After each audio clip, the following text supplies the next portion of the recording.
Before go to the technical discussion, I want to explain about the system that we install as a modular base. So you can see the DC input line is separate and the output and the grid input line is a separate. This is the ground junction.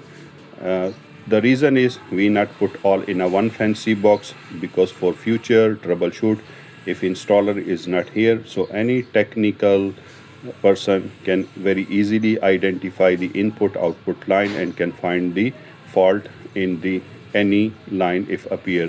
So for easy troubleshoot, that modular based system is very good, and also for the safety purpose.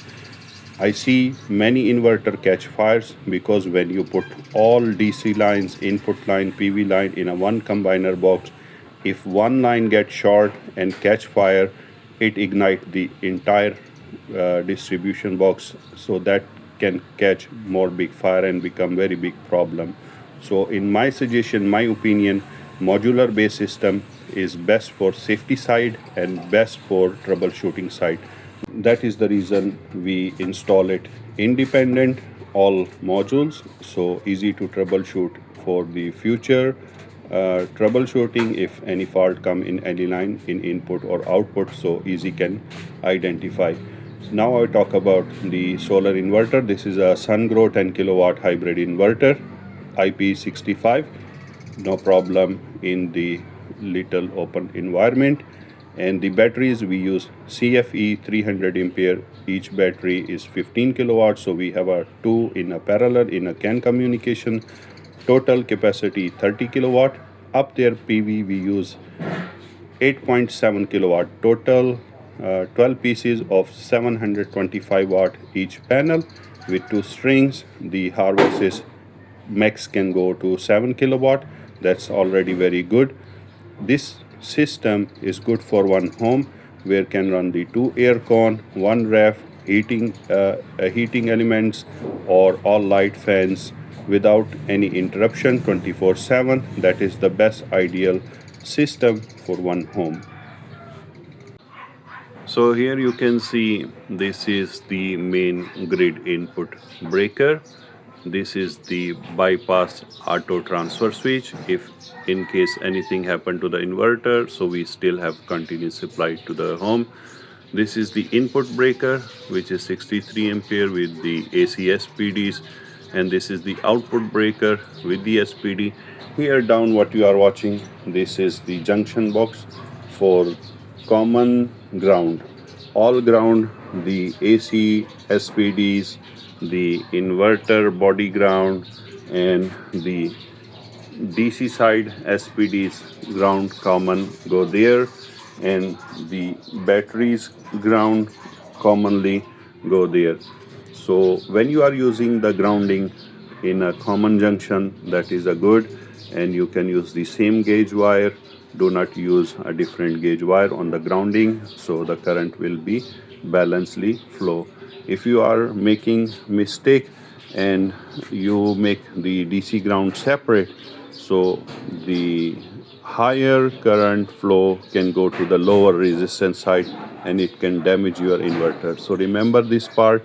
Do not make the separate ground for this kind of inverter, and use the good grounding cable, proper copper lugs, and use the moisture soil for the ground bar, where you can put your grounding bar at least 4 feet deep or more.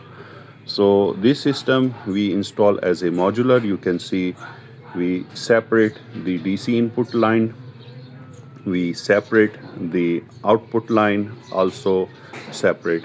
The reason is in that look like with this setup we make it separate. If in case anything is happen, short circuit is happen in the DC side, so we can, if short circuit is happen in the DC side or AC side, so we can easily identify. Sometime too much fancy work can also create a big problem.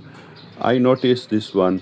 Many people using for the outlook beauty all wires, DC, AC, grounding everything in a one location, that is actually not really a good idea, because if short circuit is happen, if one wire get hot and it get melt, it can definitely short the other wires also.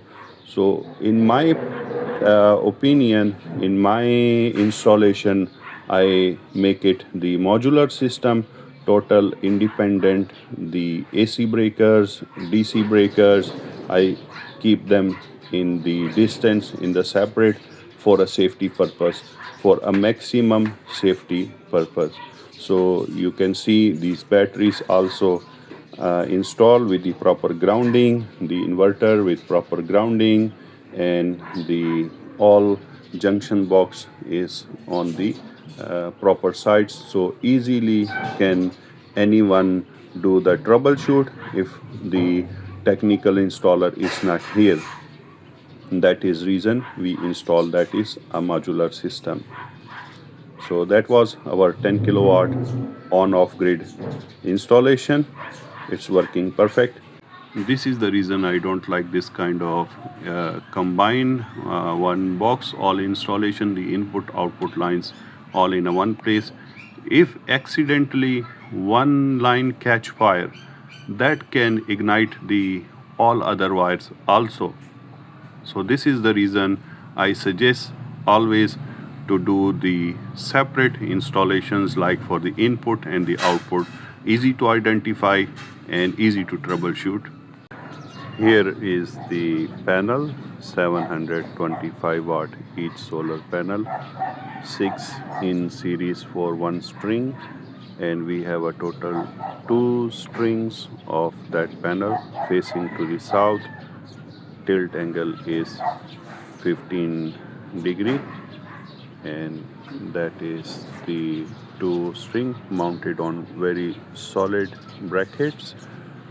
No problem of the high wind or earthquake conditions.